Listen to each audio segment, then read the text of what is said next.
సియోను పురమా సర్వోన్నతుని శృంగారపురమా,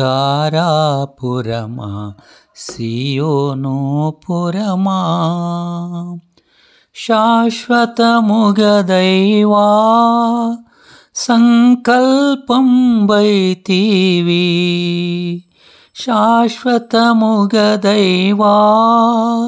సంకల్పం వైతివి. స్వర్ణాలంకారా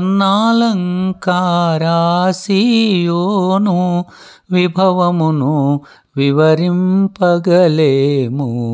సియోను పురమా సర్వోన్నతుని శృంగారపురమా,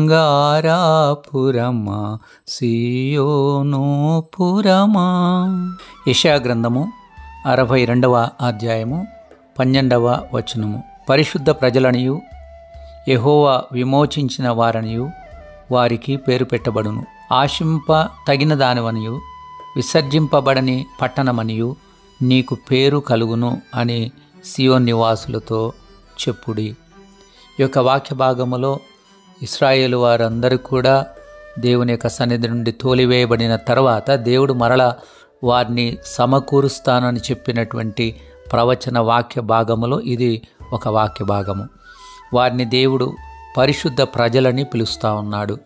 ఒకప్పుడు వారు అపవిత్రులుగా లేక కల్మషం కలిగినటువంటి వాళ్ళుగా పిలువబడినటువంటి పరిస్థితి. దేవుడు వారిని నిర్మలంగా చేసి వారి యొక్క పాపాన్నంతా క్షమించి కడిగి పవిత్రపరిచి వారిని పరిశుద్ధ ప్రజలుగా దేవుడు చేశాడు. అందును బట్టి వారి పేర్లు మార్చబడ్డాయి. అంతేకాదు వారు విమోచించబడినటువంటి వారు అని వాళ్ళకి పేరు పెట్టబడింది. అనగా దేవుడు తన యొక్క చాచినటువంటి బాహువు చేత వారిని బయటికి తీసుకుని వచ్చిన కారణాన వారికి విమోచించబడిన వారిని పేరు పెట్టబడతా ఉంది. అలాగే వారు ఆశింపతగిన పట్టణంగా ఒకప్పుడు లేరు. యెరూషలేము అంతా కూడా నిర్జనంగా మారిపోయినటువంటి పరిస్థితి. నివాసులు లేక నివసించడానికి అవసరమైనటువంటి ఆ యొక్క హౌసెస్ లేనటువంటి పరిస్థితి మనం చూస్తాం. అది విసర్జింపబడిన పట్టణంగా ఒకప్పుడు ఉండేటువంటిది. కానీ ఇప్పుడు దేవుడు అంటున్నాడు, నీవు ఆశింపతగిన దానివని నీకు పేరు పెట్టబడుతుంది, నీవు విసర్జింపబడని పట్టణమని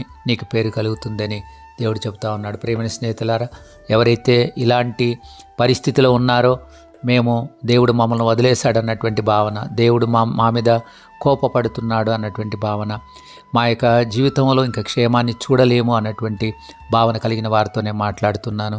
దేవుడు అంటున్నాడు, నీవు ఆశింపతగి దానివని నీకు పేరు పెట్టబడుతుంది, నువ్వు విసర్జించబడని పట్టణమని దేవుడు యెరూషలేమునికి ఎలాగా పేరు పెట్టాడు, నీకు కూడా నీవు విసర్జింపబడని దానివని విసర్జింపబడిన వాడవని నీకు పేరు పెట్టబడదు, ఆశింపతగిన వాడవని నీకు పేరు పెట్టబడుతుంది. దేవుడే నిన్ను విమోచించేవాడుగా ఉంటాడు, దేవుడే నిన్ను నూతనపరిచేవాడుగా ఉంటాడు.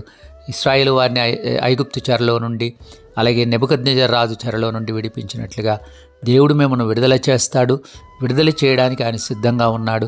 దేవునికి మీరు మొరపెట్టండి, దేవా నన్ను విడిపించండి, నన్ను రక్షించండి అని దేవునికి మొరపెట్టండి. ఎందుకంటే రక్షణ కోరుకుని వారికి ఆయన రక్షణ దయచేస్తాడని దేవుని వాక్యం చెబుతుంది. అలాగ చేయడం ద్వారా మీరు ఆశింపతగిన వారుగా, విసర్జించబడనటువంటి వ్యక్తులుగా దేవుని చేత మీరు ఎన్నుకోబడిన వారుగా ఉంటారు.